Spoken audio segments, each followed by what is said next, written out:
नमस्कार दर्शकों, आज मैं आपको सुनाने जा रही हूँ संकटा माता और किस्मत की कहानी। एक गांव में रामू नाम का एक सीधा साधा एक किसान रहता था। उसका हर काम भगवान भरोसे चलता था। एक बार वह एक गाय बेचने के लिए बाजार में जा रहा था। रास्ते में वह आराम करने के लिए एक पेड़ के नीचे रुका और गाय को पेड़ से बांधकर पेड़ के नीचे आराम करने के लिए लेट गया। तभी एक गिरगिट पर उसकी नज़र पड़ी।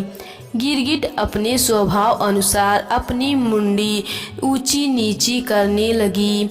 रामू ने समझा यह मेरे मन की बात को तार गया है और यह गाय को खरीदना चाहता है।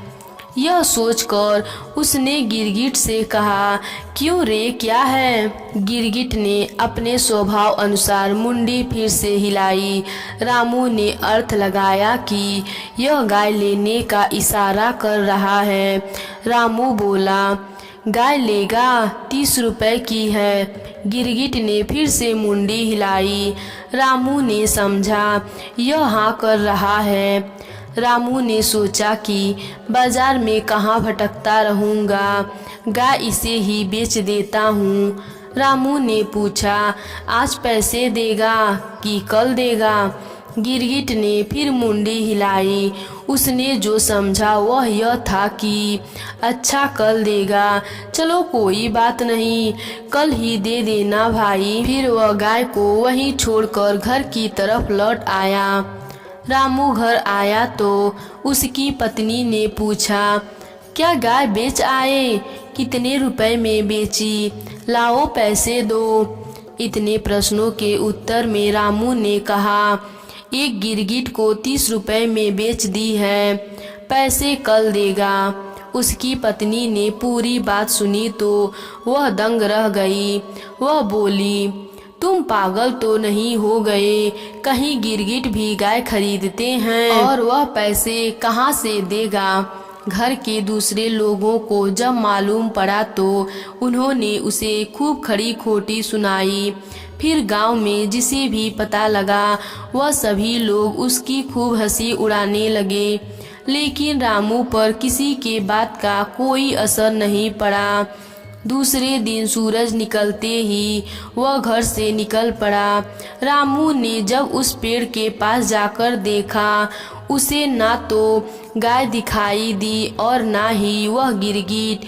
उसने सोचा कि गिरगिट कहीं घूमने फिरने गया होगा, चलो आसपास घूम कर देख लेते हैं। थोड़ी देर बाद उसने देखा एक झाड़ी के नीचे बैठा गिरगिट अपनी मुंडी हिला रहा है। देखते ही रामू बोला, ला रे, मेरे पैसे दे दे। फिर रामू ने उसकी ओर हाथ बढ़ाया तो गिरगिट पीछे सरका।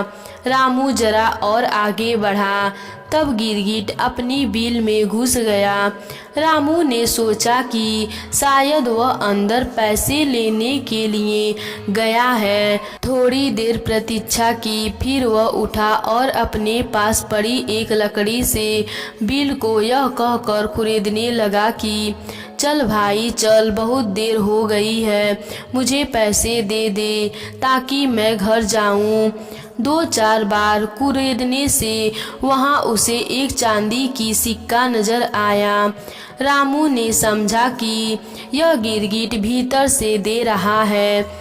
उसने एक एक करके 30 सिक्के गिनकर निकाल लिए। तभी वहां एक मटका दिखाई दी, उसमें और भी सिक्के थे, लेकिन रामू ने केवल 30 सिक्के ही निकाले और बोला, देख ले भाई, मैंने अपने 30 रुपए ले लिए। रामू ने फिर से मटकी मिट्टी से छुपाकर अपने घर की राह पकड़ लिया।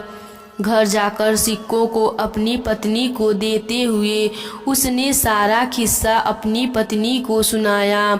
उसकी बात एक पड़ोसन बड़ा ध्यान से सुन रहा था। उस पड़ोसी ने लालच में सोचा कि मैं आज जाकर वह मटकी ले आता हूँ। रात को वह उस जगह पहुँच गया जहाँ से रामू ने एक सिक्के निकाले थे। उसने धीरे धीरे उस जगह की मिट्टी को हटाया तो उसे वह मटकी दिखाई दिए। मटकी के अंदर जब उसने देखा तो उसमें बहुत सारे बिच्छू दिखाई दिए। जैसे तैसे पड़ोसी ने मटकी को ढका, फिर सोचने लगा, रामू ने मुझे धोखा दिया है और झूठ बोला है। यहाँ कहाँ सिक्के हैं, उससे बदला लेना होगा। यह मटकी उसके छत से उसके ऊपर डाल देना चाहिए। जब बिच्छू काटेंगे तब रामू झूठ बोलना भूल जाएगा। यही सोचकर उसने मटकी का मुंह अच्छी तरह से बांधा और घर की ओर चल पड़ा।